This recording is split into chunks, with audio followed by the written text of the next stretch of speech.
Welcome to the Unmatched Style Video Podcast. I'm Gene. I'm Jay. And today we want to take you through some responsive web design subject matter. Earlier this year, we went to St. Petersburg, Florida in the front-end conference and sat down with Dave Rupert, had a little chat with him, and we'll take a look at that in a minute. And then Giovanni's going to take us through some responsive web design workflow issues from his book. And lastly, we'll take a look at a few websites we featured on Unmatched Style recently. So let's take a look at that interview that Giovanni did with Dave Rupert back from front-end conference earlier this year.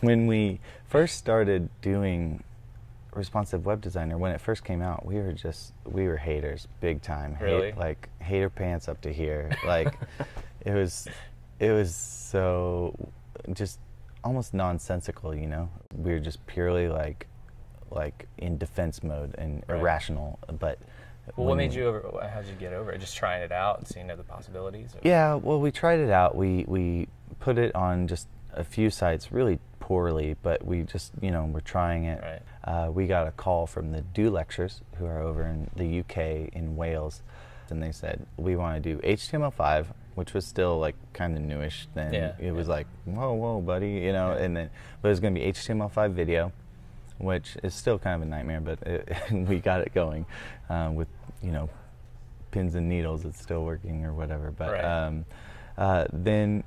Yeah, and then they were like, we want it to be responsive, and we just said yes, because we really like the project, and we just said we're going to do it. And we were going to go with the adaptive strategy of like chunk.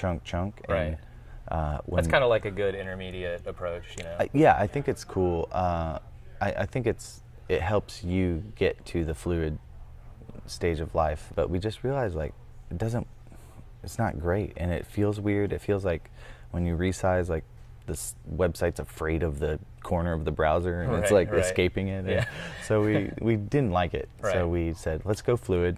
Let's try it. Let's see what happens. And yeah, we enjoyed it. It was, a lot of math, and it was a lot of, what am I doing here? But responsive web design, just how to embrace the concept of responsive web design fully. I feel like a lot of us get started and we're like halfway into it, and we're like doing our old tricks, and this is just all about being fluid in all aspects of your design. Now Gio's going to talk a little bit about the responsive web design thought process.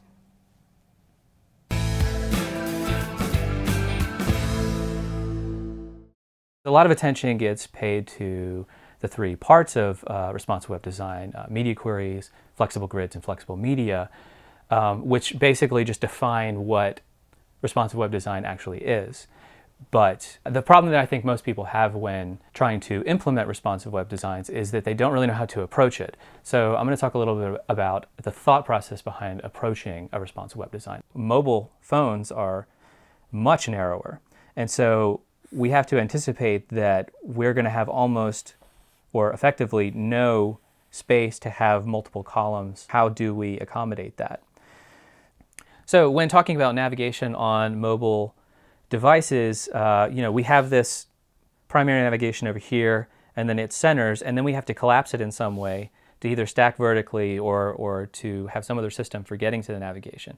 And a lot of times this can be a problem, because if you have multiple elements in your navigation, then just this area with the logo and navigation might take up your entire screen. So the way people are handling that is to collapse it under some button where it slides open, or to hide it behind this button, which is sort of the de facto standard for a button on a mobile device that says this will take you to the primary navigation.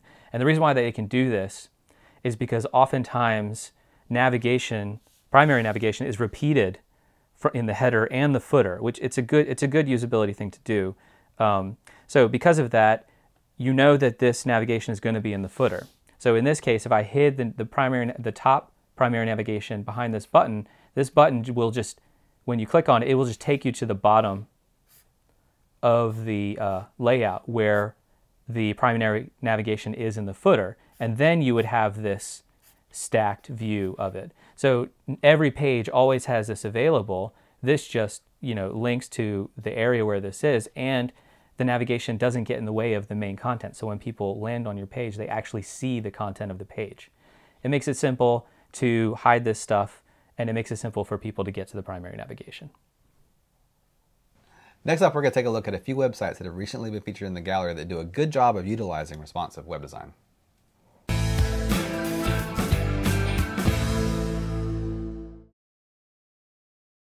Want to first up take a look at Stuff and Nonsense, which is Andy Clark. I think it's really cool. So it's got this illustration, this animated illustration that kind of like goes left to right, and the little motorcycle guy. Different breakpoints change the little illustration. It goes from a little kid on a small size screen to kind of a medium-aged guy, and then to a little tubby guy on a moped on the large one. The other thing I like about it is the way that he has placed everything on the screen, like at one time, from the top animation all the way down to like all his blog posts. So it's one giant page. So I think that works really well when you're like on your mobile. Say there, you can just sit there and like scroll forever, and everything's right there. It's all loaded. You're not loading, or pogo sticking is the term. Back and forth. Right. So we just heard from Dave Rupert, and his company Paravel out of Texas. They recently launched a website for a Windows conference called Build Windows, and this is I think it's a pretty striking site. It's again super minimal.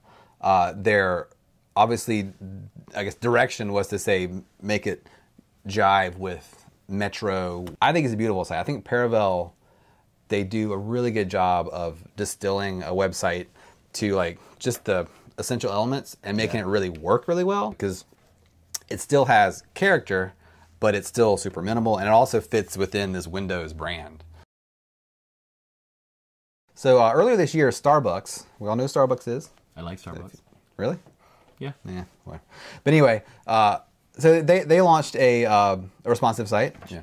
It's very minimal, but there's a lot of stuff going on still. Right. I liked the, what do you call that, hero slideshow area, and how it changes from the different targeted screen widths, right? So we have this slider with these things on the right, and then when you get down enough to where you're targeting an iPad or something, they go below it, and then as you keep going for, say, the iPhone or whatever, they completely go away, and you just get the little buttons. Right. So thanks for watching. We have a few events we want to tell you about that are coming up real soon. Right. First up, we have Refresh DC that Giovanni and I are speaking at.